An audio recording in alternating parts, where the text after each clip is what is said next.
Good morning, students. Today we will discuss Carnot cycle of thermodynamics part 2 of physical chemistry. तो उससे पहले बेटा हम कुछ बेसिक प्रोसेस करेंगे जो कार्नोट साइकिल में जो बेसिक टर्म्स यूज़ होंगी। मैं ये मान के चल रही हूँ कि पिछले सेमेस्टर में जो आपके जो थर्मोडायनेमिक्स के 2 चैप्टर थे वो आपको आते हैं। मैं सिर्फ रिवाइज़ करा रही हूँ इन टर्म्स को क्योंकि ये कार्नोट साइकिल में यूज़ होंगी तो आपको समझने में आसानी होगी। तो सबसे पहले हमारा क्या है, आइसोथर्मल प्रोसेस। आइसोथर्मल प्रोसेस कौन सा प्रोसेस होता है जिसमें टेम्परेचर सिस्टम का कांस्टेंट रहता है, यानी कि टेम्परेचर में कोई चेंज नहीं आता। देखो बेटा, जब आइडियल गैस एक्सपेंड होता है तो सिस्टम में होती है कूलिंग, और जब आइडियल गैस कंप्रेस होती है तो सिस्टम में होती है हीटिंग।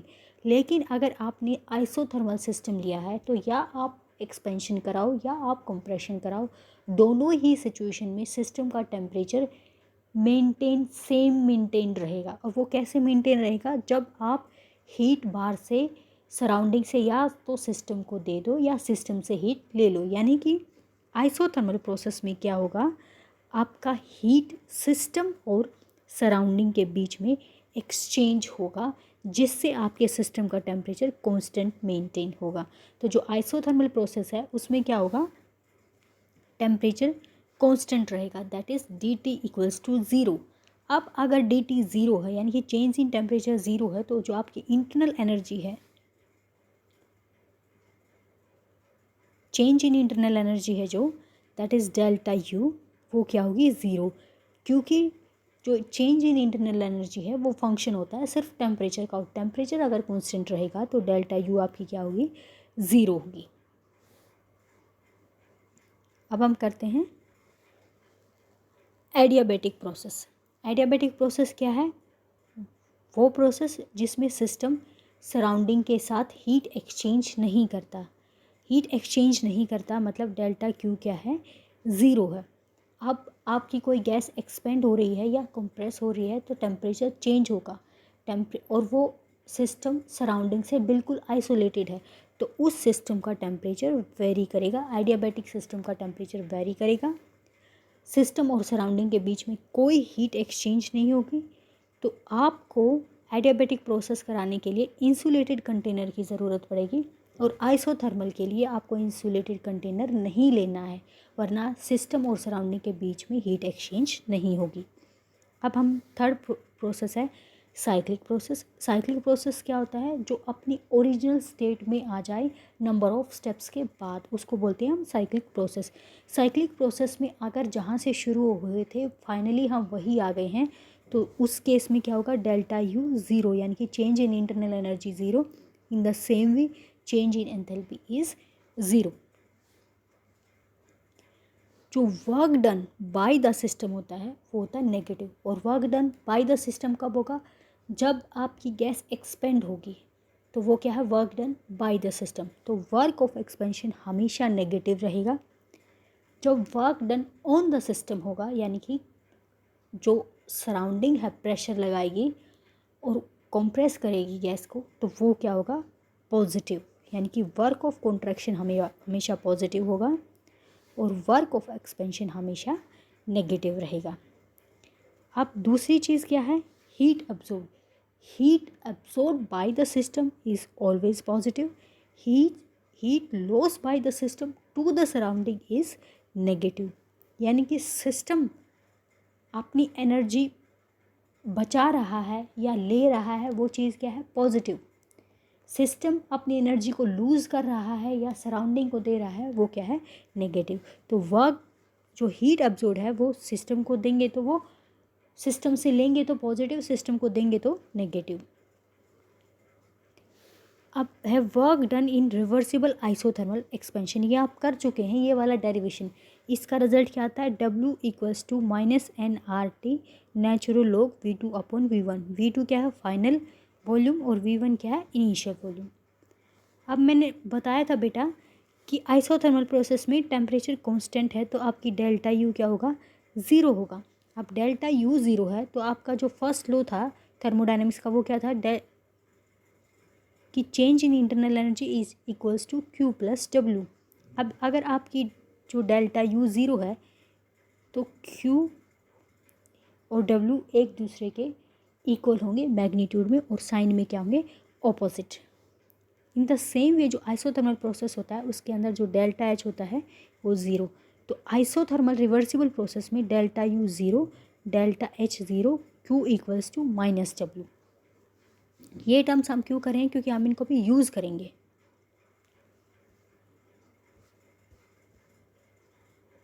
अब है work done in adiabatic reversible expansion. वो क्या होता है, W equal to CV।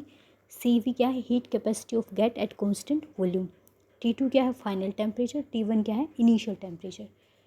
Reversible process क्या होता है, जो infinite number of small steps में होता है और एक्सटर्नल प्रेशर जो है वो इंटरनल प्रेशर से बहुत कम, इनफाइनाइटली स्मॉल होता है।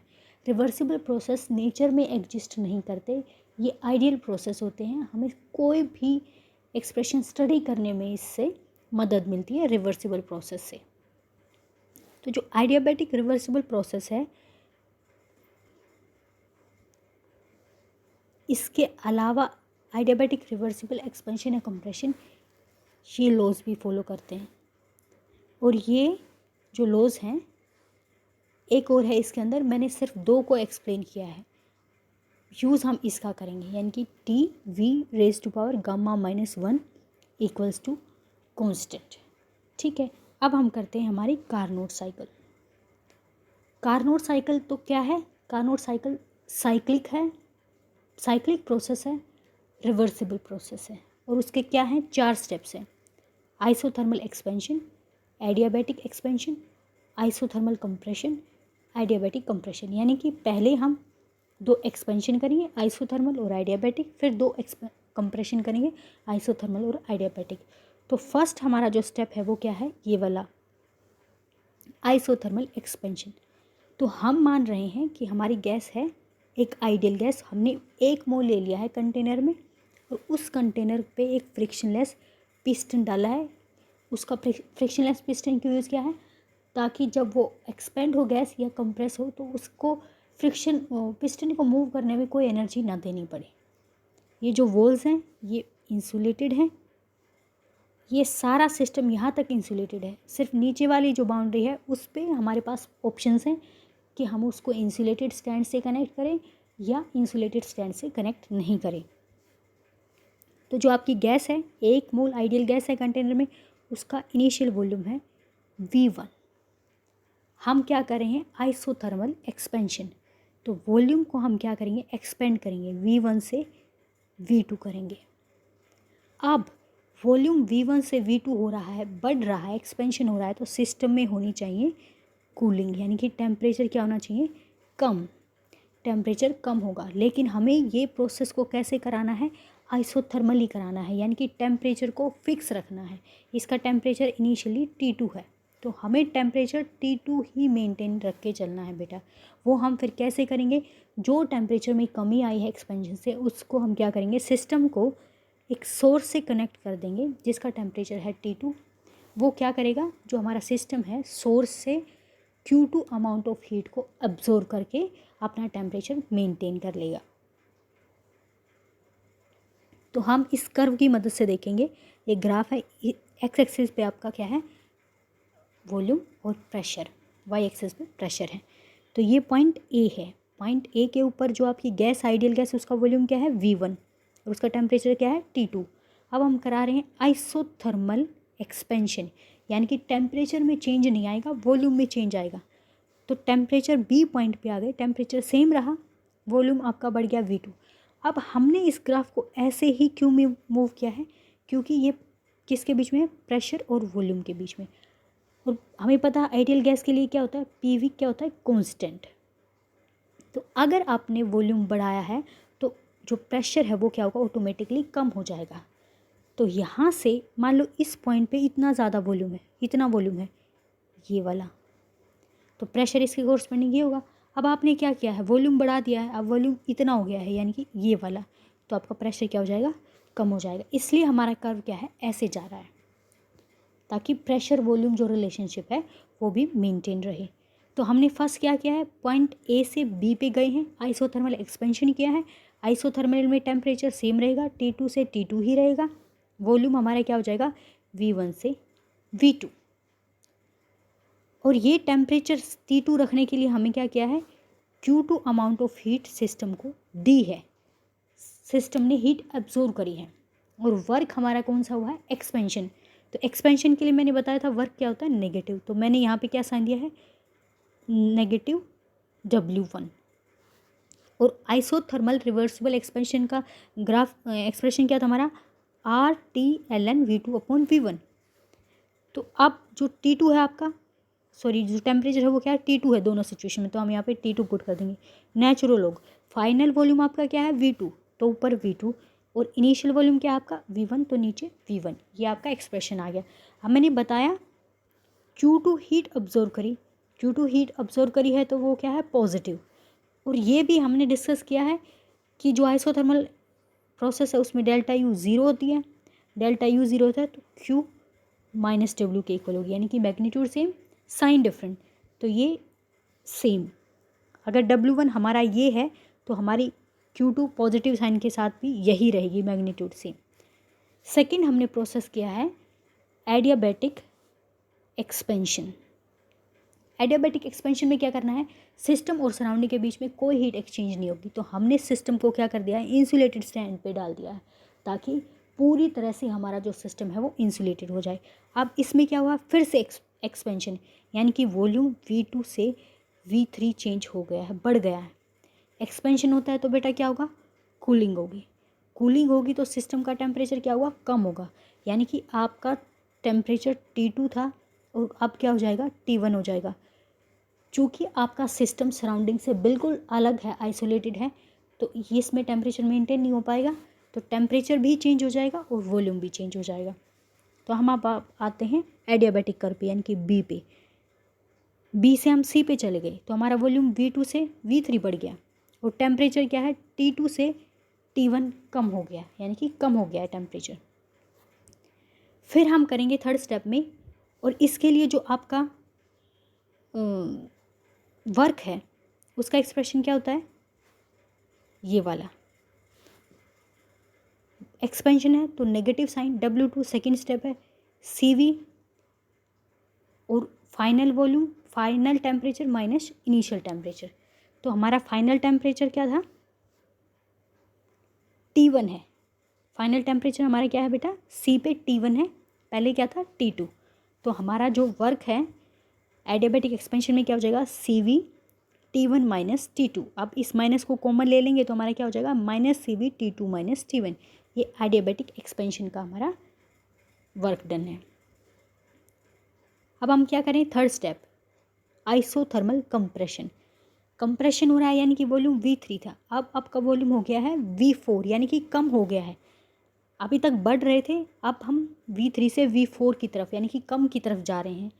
और कंप्रेशन होता है तो हमेशा हीट प्रोड्यूस होती है, यानी कि टेम्परेचर आपके सिस्टम का T1 था तो बढ़ जाना चाहिए था, T2 हो जाना चाहिए था, लेकिन आप आइसोथर्मली करें इसको, तो जो भी हीट प्रोड्यूस होगी, जो भी टेम्परेचर बढ़ेगा वो क्या है, इसको एक सिंक से कनेक्ट कर दिया है जिसका टेम्परेचर है T1, उसको दे दिया हमने Q1 अमाउंट ऑफ हीट। और heat given to the surrounding by the system, heat given by the system हमेशा होता है नेगेटिव। और ये एक वर्क डन क्या है, कंप्रेशन, तो वर्क डन आपका क्या रहेगा, पॉजिटिव। अब ये क्या है, आइसोथर्मल कंप्रेशन है, तो सेम यही वाली इक्वेशन लगेगी। तो जो हमारा कर्व है ये देखो, हम कहाँ आ गए हैं, C से D पे आ गए हैं। तो हमारा वॉल्यूम V3 था, इससे टेम्परेचर क्या हो गया, V4। और आइसोथर्मली करें, सॉरी वॉल्यूम V3 से V4 हो गया है, और आइसोथर्मली करें तो जो हमारा टेम्परेचर है T1, वो T1 ही रहा है। उसको हमने कैसे मेंटेन किया है, जो भी हीट प्रोड्यूस हुई है कंप्रेशन के ड्यूरिंग, वो हमने सिंक को दे दी है।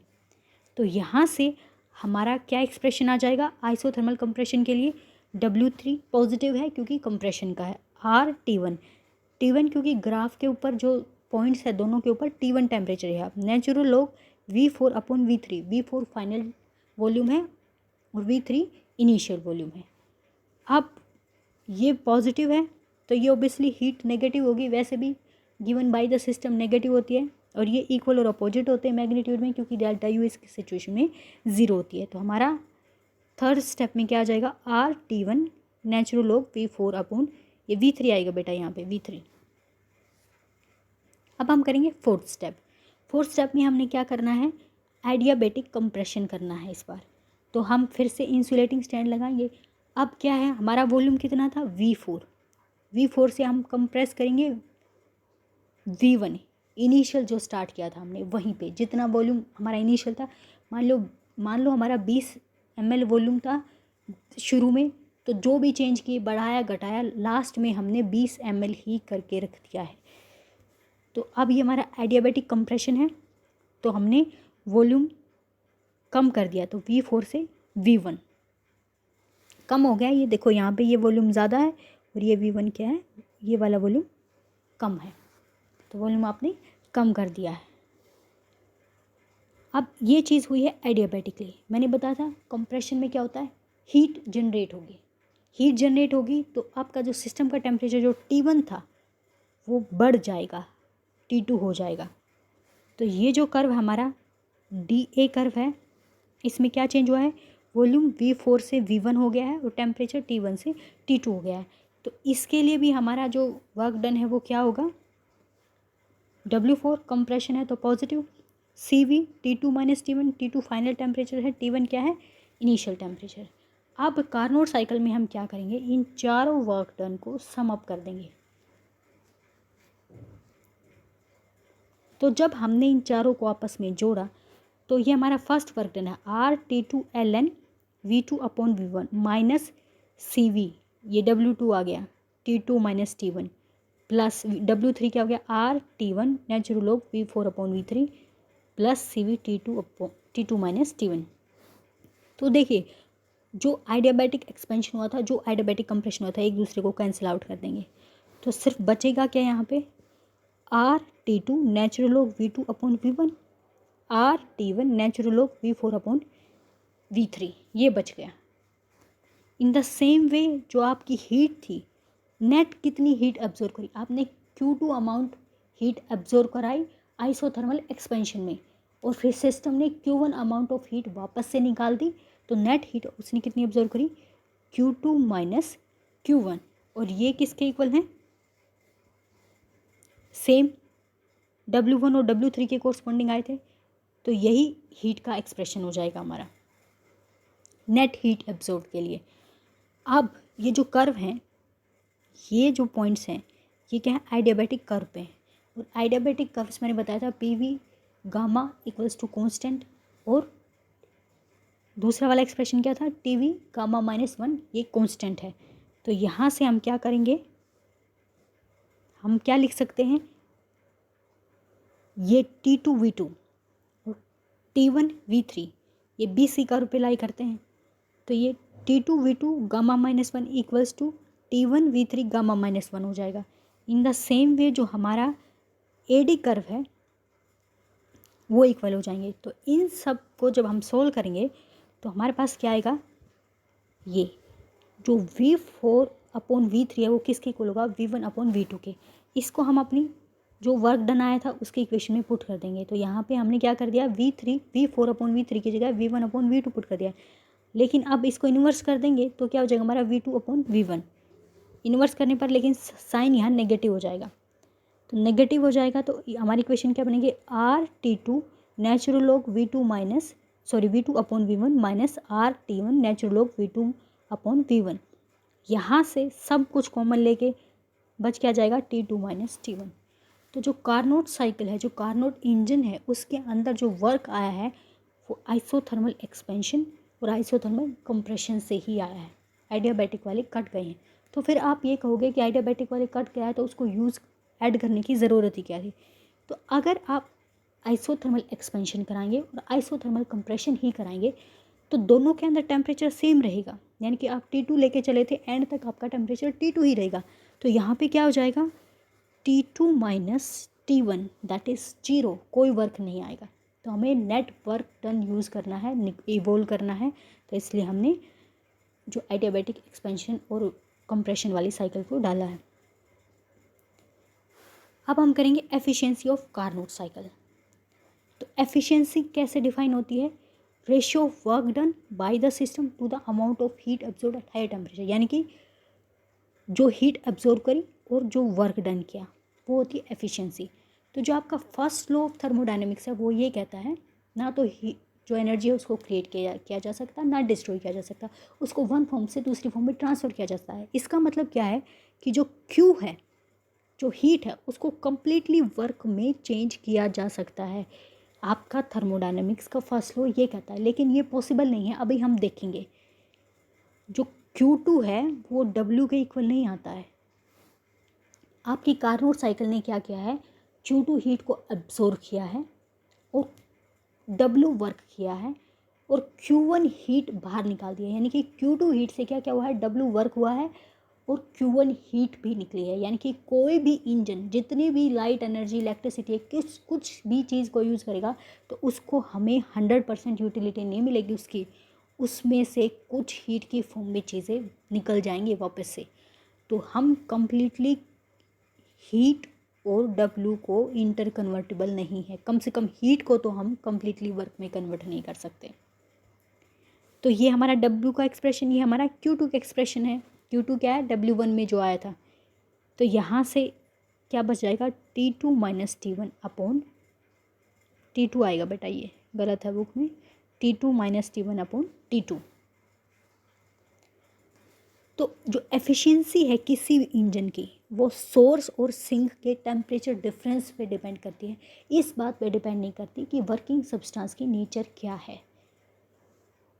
दूसरा बात क्या है, जो एफिशिएंसी है रिवर्सिबल हीट इंजन की वही मैक्सिमम होगी एक गिवन टेम्परेचर पे, और इसको बोलते हैं आप कार्नोट थ्योरम कि efficiency of a reversible heat engine is maximum for given temperature. यानी कि T2 और T1 आपने फिक्स कर दिए हैं। तो जो ये प्रोसेस आपने किया है, isothermal expansion, adiabatic expansion, isothermal compression, adiabatic compression, इसी प्रोसेस के थ्रू हम मैक्सिमम एफिशिएंसी ले सकते हैं कार्नोट इंजन के थ्रू। बाकी और मेथड में तो इससे भी कम एफिशिएंसी आएगी। तो जो आपकी एफिशिएंसी है वो डिपेंड करेगी difference in temperature of source and sink. जितना ज़्यादा सोर्स और सिंक के बीच में टेम्परेचर डिफरेंस होगा उतनी ज़्यादा आपकी एफिशिएंसी होगी। अब दूसरा तरीका क्या है, नेट हीट ऑब्जर्व निकाली थी हमने। नेट हीट यानी कि आपने Q2 हीट सिस्टम को दी, Q2 पूरी तरह से W में कन्वर्ट नहीं हुई, उसने Q1 हीट निकाल दी। तो आपकी जो एफिशिएंसी होगी वह क्या होगी, Q2 minus Q1 upon Q2। और एक ये हमारा ये वाला एक्सप्रेशन भी आया हुआ है एफिशिएंसी के लिए। तो ईटा को हम दो मेथड से निकाल सकते हैं, T2 minus T1 upon T2, Q2 minus Q1 upon Q2। इस तरह से हम निकाल सकते हैं। तो अगर T1 और T2 इक्वल होंगे, T1 और T2 क्या होंगे बेटा, इक्वल होंगे, तो आपकी एफिशिएंसी क्या होगी, ज़ीरो। जो मैंने केस डिस्कस किया था आइसोथर्मल साइकिल, सिर्फ आइसोथर्मल साइकिल इन्वॉल्व करेंगे, टेम्परेचर सेम रहेगा तो एफिशिएंसी क्या हो जाएगी, ज़ीरो। दूसरा, अगर आपका T1 ज़ीरो है तो एफिशिएंसी क्या होगी, 100% हो सकती है, लेकिन T1 का ज़ीरो होना मुमकिन नहीं है। तो कोई भी ऐसा इंजन नहीं है जिसकी एफिशिएंसी 100% हो। इससे रिलेटेड न्यूमेरिकल्स हैं बेटा, वो ज़रूर सोल्व करना।